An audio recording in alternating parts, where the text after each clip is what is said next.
Muy buenos días, tardes o noches. Mi nombre es José Alfredo Villavalle, soy de la carrera de música y hoy voy a hablarles de el romanticismo y el arte gótico en cuanto a la música.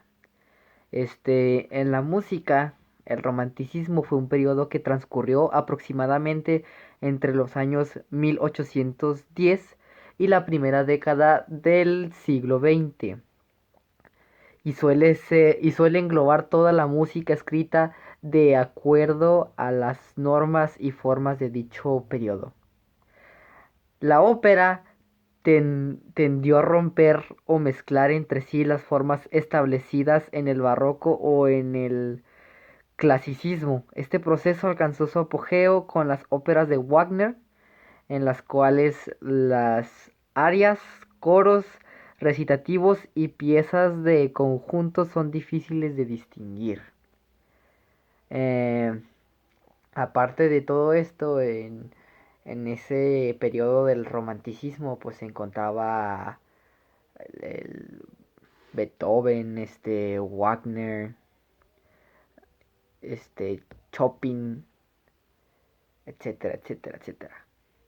Este, Y los instrumentos que se manejaban más ahí, que eran más comunes, era el contrafagot, el saxofón, el corno inglés, la tuba y el piano. El piano ya se manejaba desde antes, pero aquí se retomó y de una forma más fuerte, más recalcada.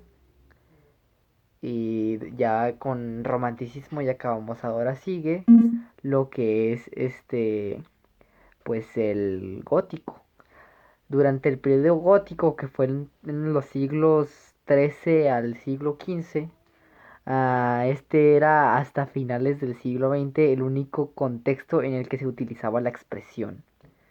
Eh, ¿Cómo se dice, perdón? En el, en el arte gótico lo que se manejaba era el motete. Y el motete es posiblemente una de las formas musicales que más variaciones ha tenido dentro de la historia de la música. Entre ellas se encuentran las siguientes, que es, en sus comienzos el motete no es más que un organum al que se le añade un tropo, es decir, un texto explicativo del texto cantado tanto por la vox principalis o la voz principal y por la vox organalis, que es la voz acompañante, la voz secundaria, la voz organal.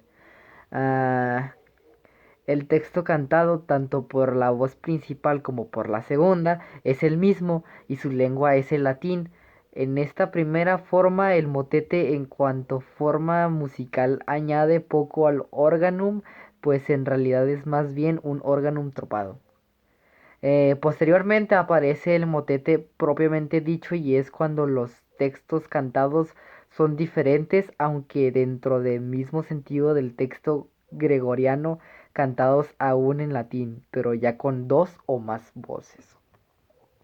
En otra etapa posterior, ya a principios del siglo XVI o a finales del siglo XIII, las voces que acompañan a la voz principal, además de tener textos distintos, no usan el latín, sino las lenguas vulgares y en muchas ocasiones letras populares que nada tiene que ver con lo religioso, dándose el hecho de que por un lado en la liturgia aparece un texto latino generalmente sacado de los salmos y por otro las distintas voces cantan un canto profano y a veces licencioso.